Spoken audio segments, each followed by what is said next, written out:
5.18을 직접 경험하지 않은 청년 세대는 인터넷을 통한 5.18 왜곡 주장에 더 혼란스러울 수밖에 없습니다.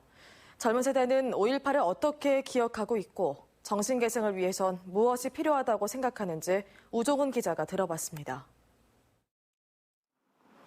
5.18 정신을 계승해야 할 청소년과 2030 세대, 이른바 밀레니얼 세대들은 5.18을 어떻게 생각하고 있는지 물어봤습니다.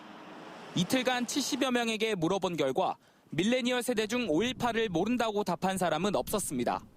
5.18 역사 왜곡을 처벌해야 한다는데도 대부분 동의했습니다.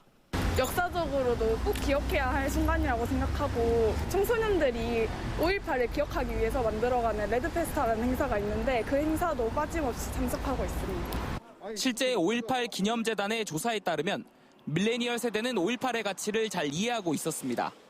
5.18을 알고 있냐는 질문엔 10명 중 7명이 안다고 답했고 5.18이 한국 민주주의 발전에 가장 많은 기여를 했다는 답변도 중장년층보다 높았습니다.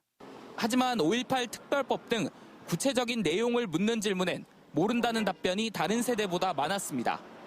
딱히 저희 세대는 이제 겪지를 않았으니까 공감은 제대로 못하죠, 윗분들보단.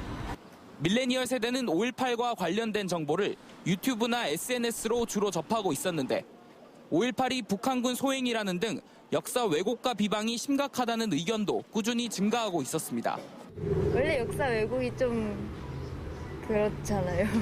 5.18이 아니더라도 역사 왜곡은 나쁜 거니까 처벌해야 맞다고 생각해요. 반면 왜곡 폄훼 시도는 잘못됐지만 일반적 상식을 가진 시민이라면 현혹되지 않을 것이라며 대수롭지 않게 여기는 이들도 있었습니다.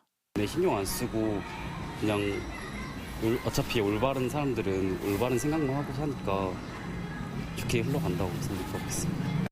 5.18의 가치는 올바르게 이해하고 있지만 직접 경험하지 못해 구체적인 사실들까지는 알지 못하고 있는 밀레니얼 세대들.